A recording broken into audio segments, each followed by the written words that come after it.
All right. Today, we're not just talking about driving. We're talking about survival. We're going to completely transform your whole approach to safety on the road by building a proactive mindset, one that helps you see danger before it even has a chance to happen. You know the feeling. We've all been there. That heart in your throat moment when the car in front of you just slams on its brakes and your stomach absolutely drops. Yeah, that split second where you realize just how fast a totally normal drive can become something critical. But what if?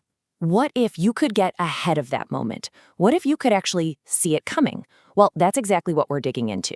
This is all about making a shift from being the passenger who just reacts to whatever happens to being the pilot of your own vehicle, proactively planning for your own safety.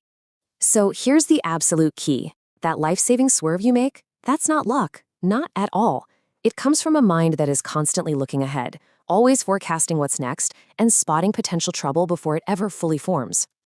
Okay, so how do we actually build this proactive mindset? Where do we start? Well, it all begins with 3 simple but incredibly powerful golden rules.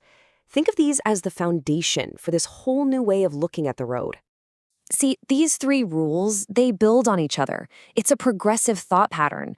First, you never assume the car in front of you is going to keep going. That forces you to expect the unexpected, to run those little what-if scenarios in your head. And that mental prep, that's what allows you to plan ahead. And all of that planning, it leads us to this, the escape route. Now, the crucial word here, the word that changes everything, is pre-planned. This isn't some panicked last-ditch jerk of the wheel.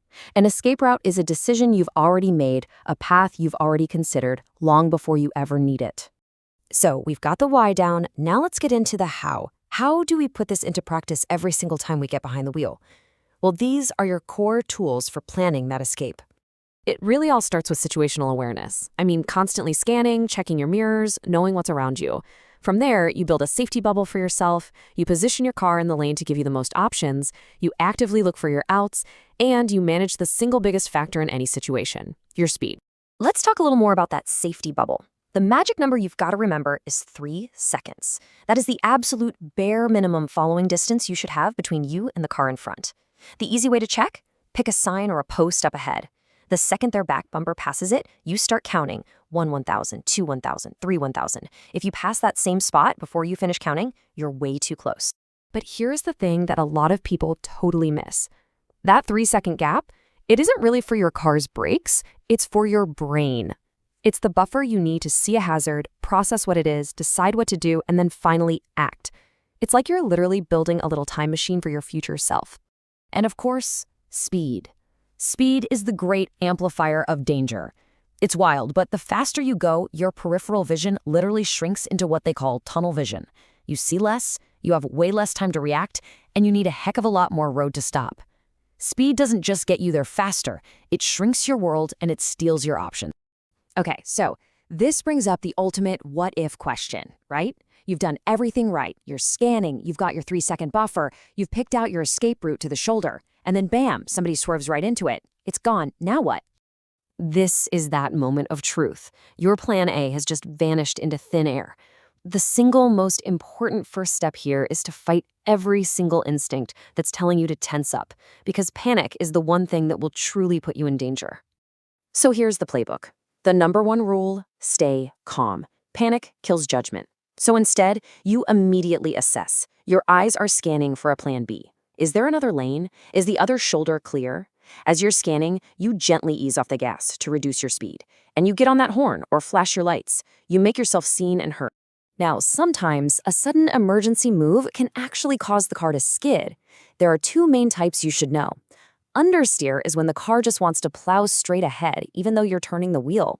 The fix is to ease off the pedals and look and steer exactly where you want to go. Then there's oversteer. That's the classic fishtail where the back end tries to pass the front. To fix that, you have to smoothly steer into the direction of the skid to catch it. So as we start to wrap this up, it's pretty clear this is about way more than just a collection of driving tips. It's a fundamental change in how you approach your time behind the wheel. And that's the real transformation, isn't it? When you constantly scan, plan, and prepare, you're not just reacting to whatever the road throws at you anymore. You become the one in control. You become the proactive protector of your own safety. You know, when it comes right down to it, this whole philosophy is about one thing: buying yourself time and space. Every safe following distance, every mirror check, every pre-planned escape route, it's an investment.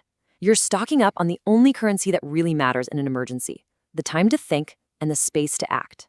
So I'll leave you with this final thought. We've been talking about driving, sure, but where else in your life, at work, with your family, with your finances, where else could this mindset of never assume, expect the unexpected, and plan ahead help you navigate the unpredictable? Take it with you long after you've parked the car. Stay safe out there.